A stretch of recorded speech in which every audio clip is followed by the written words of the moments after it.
Hello and welcome. My name is Vicky Washay. You're going to love this episode of A Wealthy Life.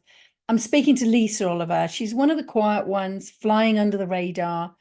And I think you're going to love the way that out of this, it's this idea of say yes and work out how later, which is quite daring, quite risky, and really doesn't sort of seem to match with Lisa's personality of seeming quite shy. So I hope she's going to be a real inspiration for you. Hello and welcome. My name is Vicky Washay, and this is A Wealthy Life.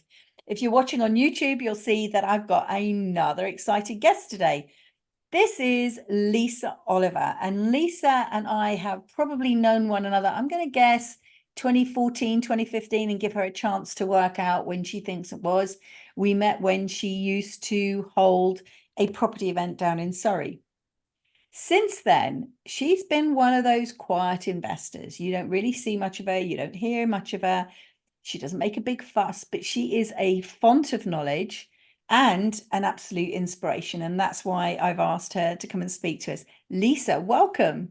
Thank you very much, Vicky. It's lovely to be here. Lovely to be. So how was it that we met? When do you think? 2014, I think it 2015? was 2014 when I sought you out to speak at the Woking pin meeting that I was running at the time. Awesome. And that was quite a long way for me to drive at the time. And now I've moved and I'm just on the edges of Surrey. So like I'm one of the gang.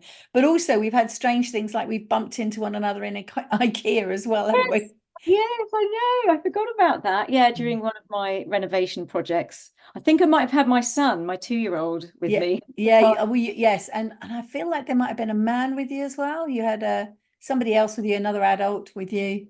I feel, but yeah, Probably. Yeah, I that was collect the people. So and you dropped a hint in just then, one of my renovation projects, and that's some of the stuff that you do. So I've known you for HMOs, houses of multiple occupation, and we will get to talk about those. But also, you've got a passion around renovations. And if anybody met you in person, you are this diddy little blonde. And I don't mean that in any derogatory way, but you are just, you're just petite. How is this possible that this is a woman that does roughy tufty renovations? But I've seen pictures of you in the hard hat. You're an on-site person.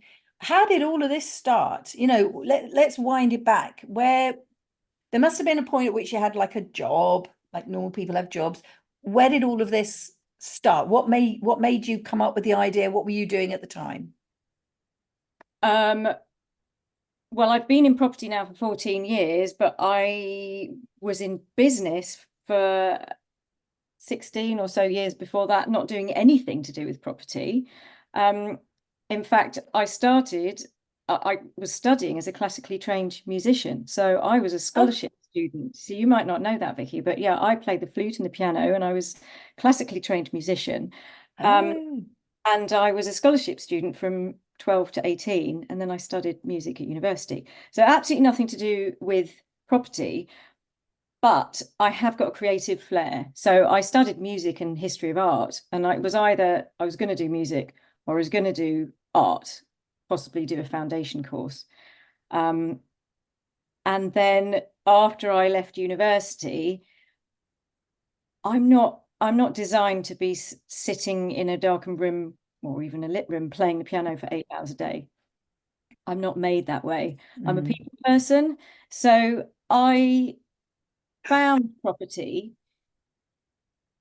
I became an accidental landlord in 2001. That was accidental, but that was in the time when I used to sit on my sofa and watch changing rooms and you know, feature walls and all the fabulous transformations that would go. So I was like a sofa property person.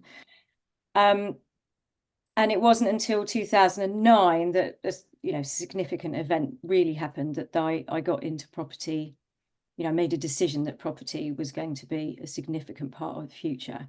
But I mentioned my background because I think, all roads sort of led up to that point. And I am a creative person. So I think that fuels a lot of my drive for mm. transforming smelly properties into beautiful spaces. Yeah, but also some of the creative decisions that I've had to make over the years. Yes, it's fascinating, isn't it? I don't think when we start out on our life journey. So anybody listening at the moment who isn't doing property, you don't know where any of these experiences that you're having, the skills that you're learning will end up leading you. And it may or may not be into property, but whatever it is, when you turn around at the other end and you look back and you go, ah, that's why I learned that bit. And that's where that bit's useful. And that's how I can do this because I did that. You know, I'm like an Excel spreadsheet queen. At one point, I learned to teach Excel at university when I was a university lecturer. And I've always liked spreadsheets anyway. And wow, who would know a spreadsheet is so important these days? You know, it's just, I mean, I think they're important everywhere, but particularly in my property life. So you mentioned a significant event. Would you care to elaborate on that bit as to Oh, yeah. 2009? No, absolutely.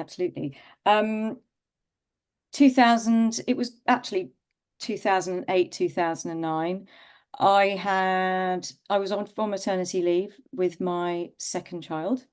We were still living in London at the time, and my husband was working in the city, and it was the credit crunch. I can't remember the exact sequence of events, but he walked into work one day and then he turned around and came back again and said to me, "I've been laid off." And it was like, okay. Mm-hmm. So In banking and finance, all of that sort of.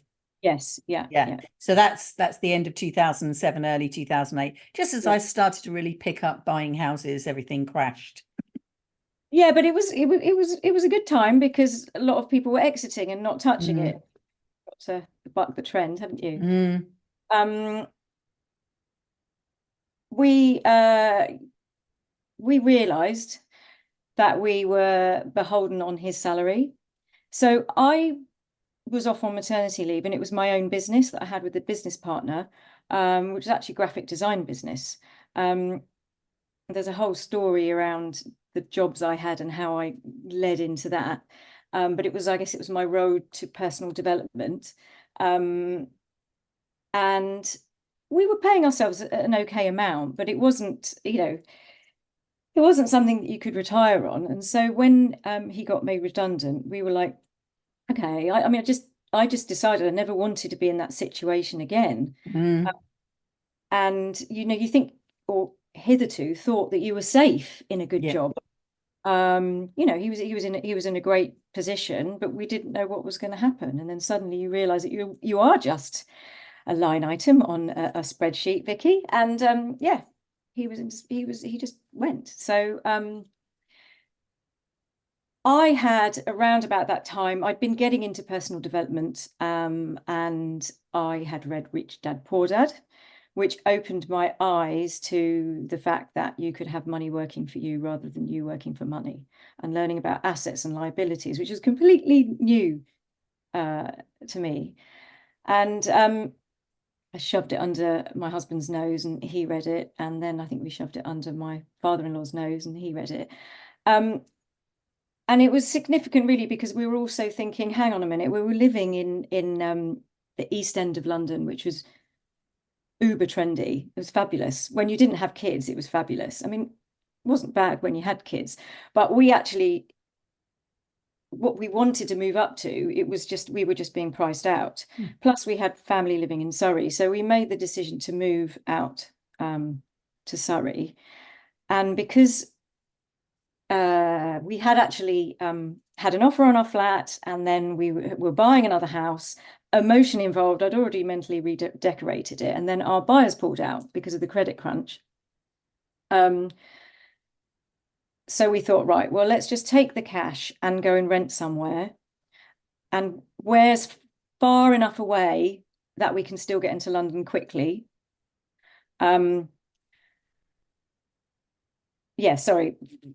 enough away so that we can benefit from the life. Edit this bit. Basically, where's the furthest away that we're prepared to go to rent, because then we can always move back in, because we're renting, there's no pressure.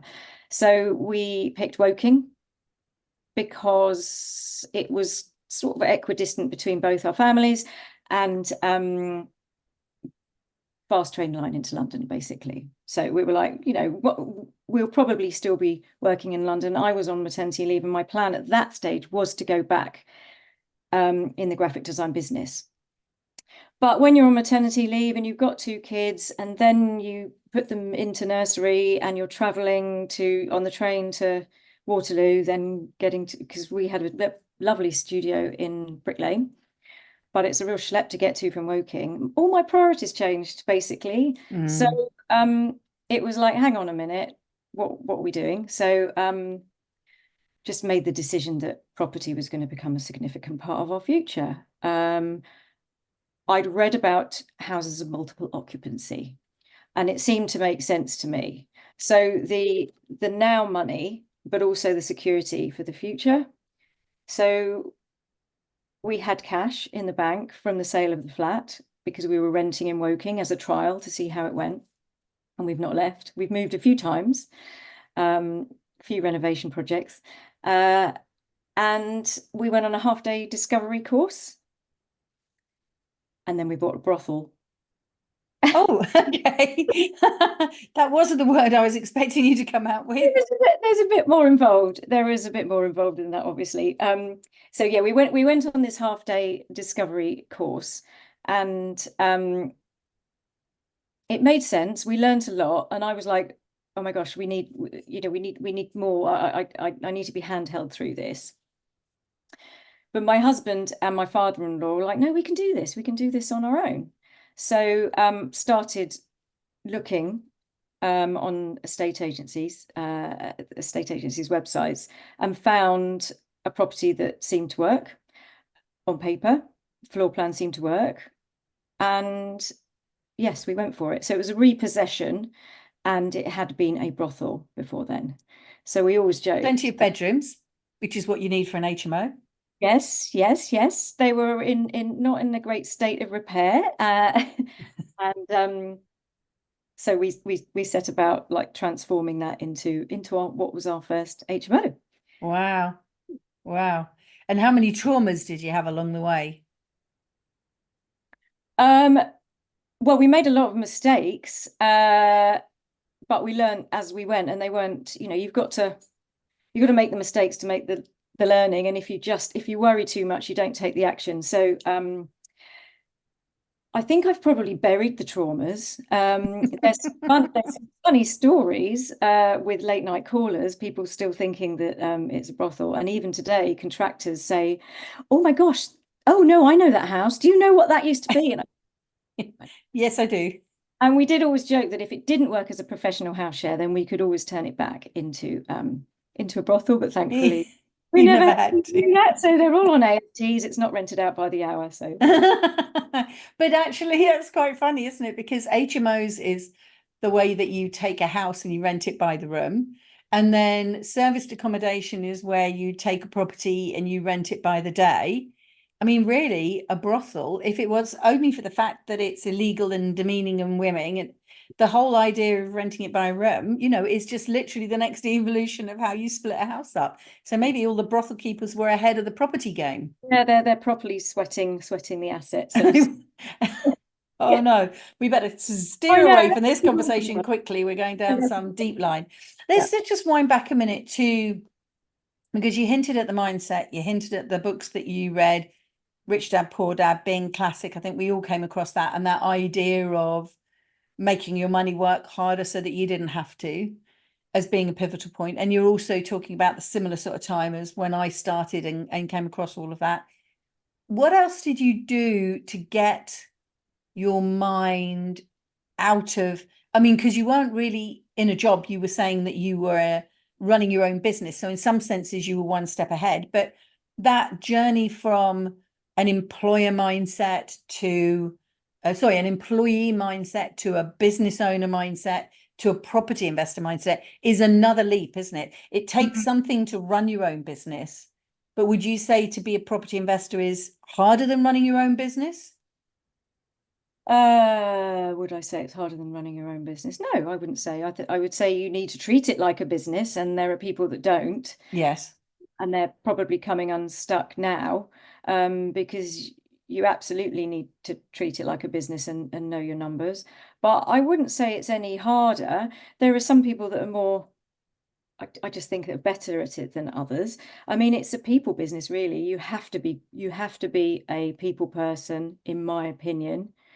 Or it's helpful if you're a people person, because you're dealing with you know, estate agents, contractors, tenants, you know, people in all Yeah, people are all over the place, annoyingly. Exactly. Yeah, So if you've got if you like people, then you know it's helpful. It's yeah. helpful. And But the communication skills that come with that, the negotiating, the selling.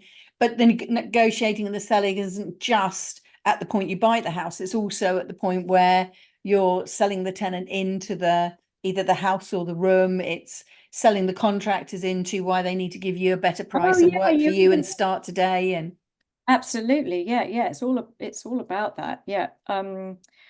I mean, that could be a whole subject of another podcast, especially little old blonde me, yeah, 4'11", dealing with builders who are not used to getting ordered around by a woman. It's But interesting. We're definitely going to pick up on that, because there's been a theme where I've spoken to a number of women in property, and quite a few of them are blonde, but not all of them are blonde, and all of them saying whatever the hair color, whatever how tall they are, not being taken seriously by men is really interesting. That uh, I, is it that property is such a male, I mean, you could be male dominated but chauvinistic. I mean, I worked in education, which was certainly when you got to the higher levels of education, certainly very male dominated.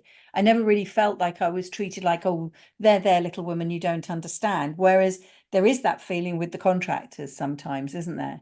yeah, it's getting much less so now. But over the years, when I have been managing quite large scale refurbishments, and taking an example of our own houses, because we've done 2 major renovations of our own residential properties, and might be sitting around the table with my husband, and they are literally, they're not looking at me at all, they're looking at my husband. And it used to wind me up. It doesn't really wind me up anymore. No, you can't let it wind you up. No, you can't. But my husband's great, because he said, oh no, you need to speak to Lisa about that. I'm just passive really in this. It's all, you know, it's all her. And with the properties that we've built up and the portfolio that we built up, some people still say, oh, so, you know, are you just helping your husband out? I mean, it is rare now. When I say that, it makes me feel uncomfortable. It's like, Yes. he's like, no, it's all Lisa. I mean, apart from, you know, mortgageability and other things that he does. Yes. And I run things by him, but the day-to-day, you know, the finding of the properties, the vision, and actually just the day-to-day running is me. But yes, you asked me about how I got into it, and there is a theme where I think it is being open to opportunities, but also I love a challenge. And if you chart back the jobs I've had, I've thrown myself in the deep end where I've really not known what I was doing. And it's a case of where, you know, you got to sink or swim. And I choose to swim. And so it was a little bit like that when we invested in the brothel. Because, you know, if you do a course, they would generally say, maybe not so much nowadays, but back then it was like, well, you know, you want to start with some buy-to-lets and then work your way up, because HMOs is a lot more complex. And no, we started with an HMO. So throwing yourself in the deep end. I have always had a good mindset, but over the years, I think it was just more a case of learning that you have a say in shaping your own destiny. Whereas before it was like, well, I mean, opportunities presented them to me, and then I went for them. But it was more reactive. Whereas when I started to read books, and it was actually a wonderful colleague at a well, I hired her actually, and at a dot-com startup that I was working in just before the millennium. And she said, oh, I'm going on this event. It's called Anthony Robbins, and it's Unleash the Power Within. And I was like, oh, who's he? I don't know who he is. And she gave me the book, Awaken the Giant Within, I think. And it was quite thin, it's quite short. So I was like, oh, okay, that's good. I'll read that. And I really didn't know what I was letting myself in for, but I thought I've got a real zest for life and a hunger for stuff and a thirst for new things. So I was like, well, why not? You know, and that completely it was a life-changing event for me, really. Not immediately, but I wasn't the same person when I came out of that I was. Yeah. My mindset was always, you know, there's always a way I can make things happen, and rising to challenges and thrive on challenges. But I realized that you can have a say in shaping your own future. So things like goal setting, I would never do that before. I didn't really think that if you focus your mind on something, you're more likely to achieve it. Because I mean, I didn't know then how the brain worked. And that's even evolved over years. But I started to sort of allow my mind to think about what could be possible. And that was when I started to think, well, you know, I would like to set up my own business, but I didn't have an idea. And random turn of events, I bumped into an ex-school friend in a pub in Old Street, as you do.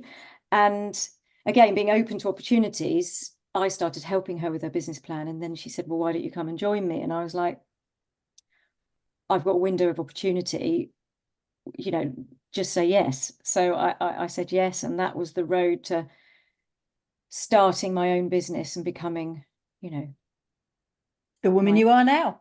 Yes, exactly. It's interesting because it sort of implies that there is a bit of a trait in you, the trait of loving a challenge. And I wouldn't have described myself as loving a challenge, but I think I was quite a risk taker. I mean, at the age of 18, talking about, you know, like your random moments, and I sometimes look back and wonder how I'm still alive. I worked at Heathrow and there was an opportunity to do a courier job. So one of the guys would come into the office. I worked in air freight, come into the office and say he'd got this bit to send or that bit to send. And then he just started talking and we started talking. And he said, look, I've got these bits that need sending to North Africa. Do you want to do it? And I'll pay you money. And I went, yes, okay, what's involved? And I always tend to say yes first, followed by what's involved, and then find out what's involved in the conversation. Whereas I probably ought to say what's involved and then work out if I want to say yes. Anyway, he picks me up, he drops me off at Gatwick, classic Gatwick. It's foggy, the plane is delayed, and I'm supposed to be flying from Gatwick to Paris. And there are two airports in Paris, and I didn't even know that. And my French is going to be awful here, but there's Charles de Gaulle, which you land at, and then you have to transfer using French public transport to Roissy airport, and then I was going to fly out of there. So I arrive at Charles de Gaulle late. The French and I have never got on because I did O-level French, but they seemed to be completely unable to understand me, whereas I do my best. Somehow found myself to Roissy. Obviously, I've missed my plane. I then get to sleep in the airport that night and get on the next plane the next morning, still clutching my precious, what turned out to be geological drawings of some sort. So I'm now like 12 hours behind schedule. There's no mobile phones. I'm 18 at this time. I waved goodbye to my mum and dad and said, oh, we'll see you tomorrow or something, and left. And I'm now already at tomorrow and I'm not where I'm meant to be. And I was supposed to meet someone basically as I arrived at the airport in, first off, Algiers. No, Tunis first, Tunis. And of course, they're not there because I'm more than 12 hours late. So I've still got this piece. I miss them. I am uber blonde, wearing fairly slim fitting trousers and some sort of top or other, in amongst a sea of women in full black hijabs. I couldn't have stood out more. If the person I was meant to meet couldn't find me in that, I wasn't even able, I was a house in a haystack. That's how much I stood out. Anyway, no one showed up. I then get on another flight, which of course isn't the flight I'm meant to be on because I've missed that flight. I'm now running behind on everything. I then decide to get myself an abscess in my tooth. on the flight to Algiers. The air host is very nice and gives me some vodka or something to hold in my mouth over the tooth. I'm in agony. I arrive at Algiers. I'm now running still 12 hours late. So I've got no accommodation, nowhere to stay. And I thought, oh, well, that's all right. I'll do what I did in Paris. I'll just sleep at the airport. Little did I know that they close Algiers airport. So they kick everybody out, and I'm sitting on the steps again, this blonde still wearing exactly the same clothes 48 hours later. And Algiers itself is tiny flickering lights in the distance with the desert in between us, no street lights, no nothing. Luckily, this group came out, including the air host, and he picked me up and said, come and stay with us. I said yes. We squatted in a building with no doors, no windows, which is where he stayed. I had a mattress with a candle in a bottle, and I slept on the floor in all my clothes, and then eventually made all my way back and arrived back in the UK, I think 3.5 days later, still clutching the same geographical drawings, but still alive. And it's that risk taking, that idea of say yes and then things will happen. I was never looking for that to be a challenge. I was looking for that to be an adventure, but maybe that's Well, I where was just going to say, did you see it as an adventure, or how did you feel when you were in that time? it started off as an adventure, probably until I realized that I'd missed the flight out at Wassy and I'd got, no way to communicate. I had no currency. I don't know why I didn't have any money with me. I had no money with me because I was supposed to meet someone who was going to take me to a hotel that was already paid for, that was going to pick me up and put me on a flight. I thought everything was supposed to be planned. So I can't believe I was that naive. I was pretty well traveled at the age of 18, but I was still naive. But it's But you that didn't have your parents, and you're resourceful, so you just got on with it. the look on my father's face when I came back, I honestly thought, I think he must have thought I was dead. They must have been so traumatized, poor people. But I think that's the thing, isn't it? That you maybe get through these experiences, and like you with your first HMO, which most people are put off.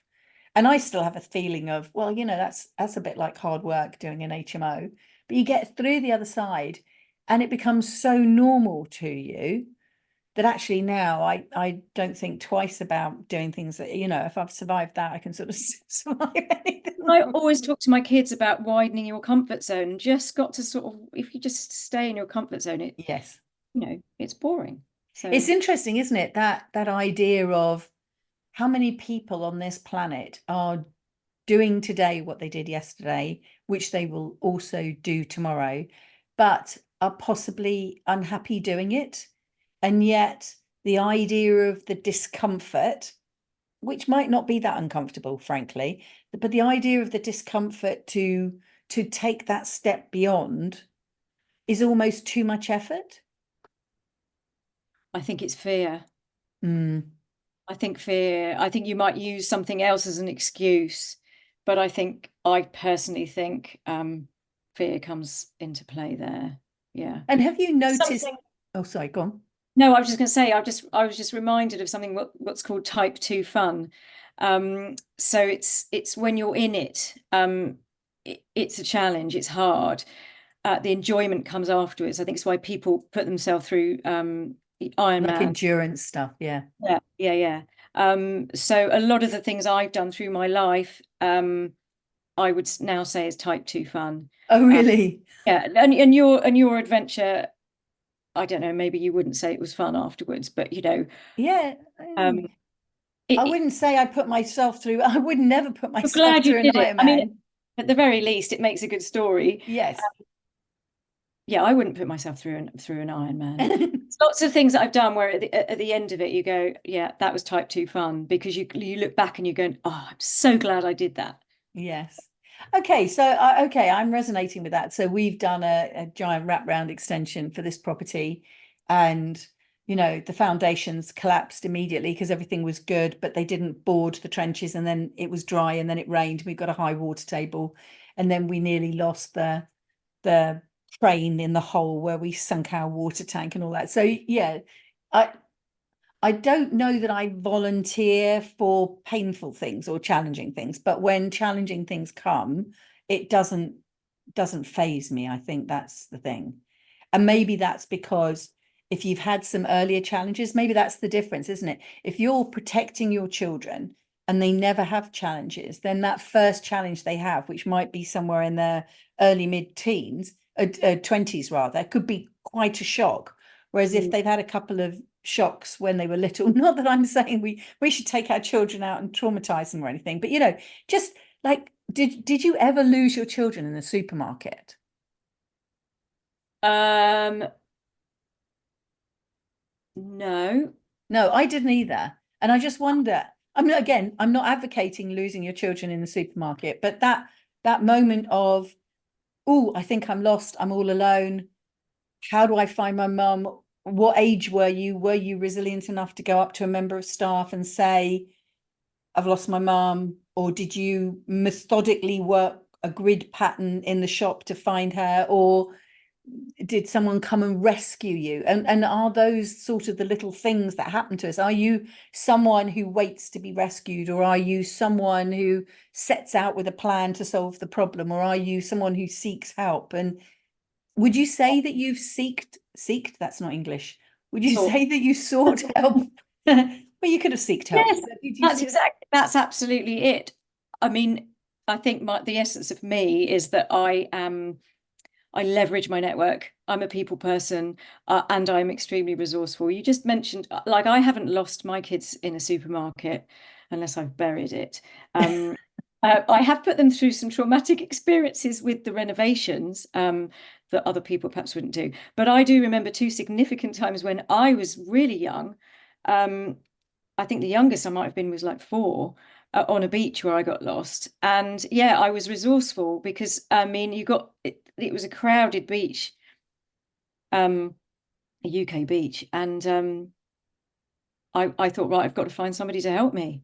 And so this person was walking up and down, and then I just remember that we were near a sign that said, "Caution, these cliffs are dangerous," and it was just something that triggered. And then I was like, "Okay, fine," and I helped to find where we were.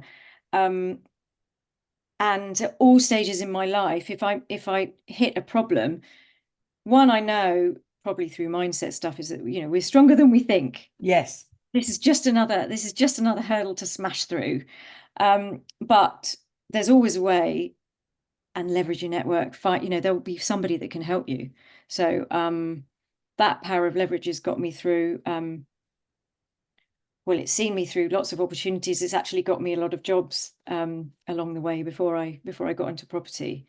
Yeah. I think there's something here about just ask, isn't there? If at any point in your life you're stuck, you're confused, you don't know the answer, there is someone out there, and you're using the term leverage your network. But essentially what you're saying is ask someone.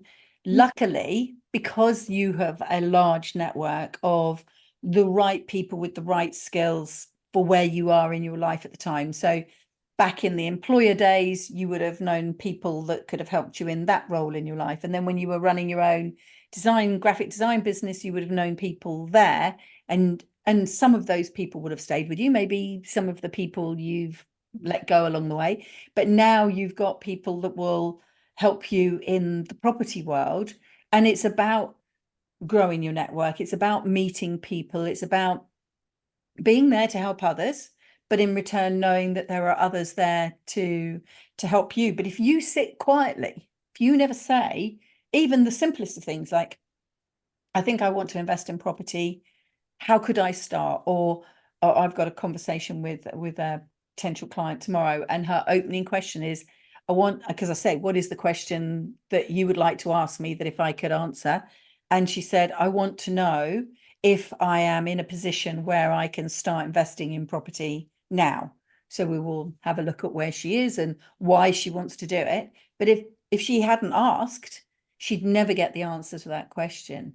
And I just want to do one more question with you, which is, way back when we started, that 2008 period, it wasn't as obvious. Yes, there were a few courses, but it wasn't like it is now, the property world. And I remember thinking back, I could have asked so much better questions if I'd had the language. I originally, I don't know, I know by looking backwards that I thought property was a good idea, but I didn't have the language to say, can we turn my grandparents' house into an HMO, which is what it was turned into, because I didn't know the term HMO or house of multiple occupancy. And I also originally didn't even know that ordinary people like us could get special mortgages called buy-to-let mortgages to buy property for that purpose, or even that you needed a different sort of mortgage. I didn't know words to form questions to get information, but I had a feeling. Did you have any of that right at the very beginning, where you had a sense that property was a good idea, or was it simply that moment with your husband and knowing that in a sense you were financially vulnerable? Was that the trigger? That's a really good question. I think the impetus to actually take action was that moment in 2008, where we thought, right, something has got to change. But it'd been leading up to that point where I knew I wanted money. I didn't want to be trading my time for money. I would work really, really hard. And I say I had my own business, graphic design business, and it was my own business, but really it was a job. It still required me to work in it, and we were still trading our time for money. So I hadn't properly taken that leap. I think if I did know a lot more at that time, I possibly wouldn't have started. Oh, So, well, you don't know what you don't know, and then no. the more you know, the more you learn, the more problems you can see, and then your ego, whatever it is in your mind that's trying to hold you back and keep you safe, Yes. will stop you from doing it. So I think, you know, there's a saying, I don't know what the saying is, but it's about a little bit of knowledge or a lot, Oh, sometimes a little damage it. bit of knowledge is a dangerous thing. Yeah, but also a lot of knowledge can actually, Be worse. I meet a lot of people at events, and I'm sure you do too, that where they need to know absolutely everything before they Yes. start. And then sometimes they don't start. Sometimes Yes. they do, and sometimes people are that sort of person where they have to have all the information before they do start. I guess I'm a bit like you, where you say yes, and then you figure out How? how you're gonna make it happen, Yes. which is what we did when we bought the HMO. But it was definitely my husband losing the job that forced us into action. And it made sense, HMOs, because it was like, well, how many of these do you actually need to replace your income? And it wasn't that many. So yeah, I armed with think courage, I I just think went that for it. I think that bit about the HMO is a whole conversation we need to get into. But I'm still a bit conscious of the time, and I don't want to not do it justice. So I think I'd like to, if it's all right with you, invite you back again, and have this talk around the journey to the point where, and you said this earlier, that bit where you say yes and then work out how. I think this has made quite a nice story now. How did you, Lisa, get to the point where you said yes and then you worked out how? And I think we've got some of the hint of that. Mm. Will you come back again? I'd love to. Good, Yes. Thank good. you. Let's do that. So let's draw a close there, and I'm going to thank Lisa in a minute. But what I just want to say to you is, first of all, I hope we've been able to put a bit of whoosh in your life and get you to that point where you go, you don't have to know absolutely everything. You just need to get to the point where you can say yes. And yes, you're going to have to work out some of the bits afterwards, and how important understanding your mindset is, the type of person you are, the fact of whether you're a people person, but also somehow you've got to be a maths person because it is a business at the end of the day.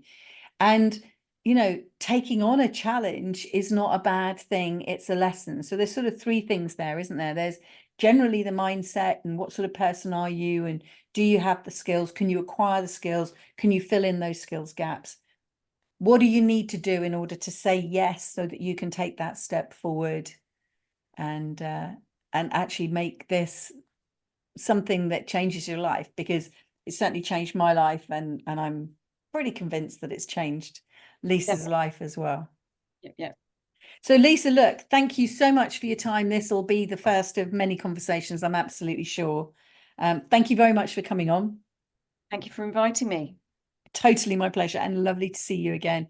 So everybody, listen, please subscribe, follow, like, leave reviews, do all the things that you're supposed to do, swipe in the right direction, and make sure that you follow so that you don't miss part 2 of the conversation that I'm going to have with Lisa, where we're going to get into some of the nitty-gritties of not only the HMOs, but if we can, also the developments that she's been up to. So let's actually sort of dig into some of the practical stuff that she's been at. Maybe I can even get her to share some of those horror stories. So thank you again, Lisa. Thank you. Thanks a lot. Thank you.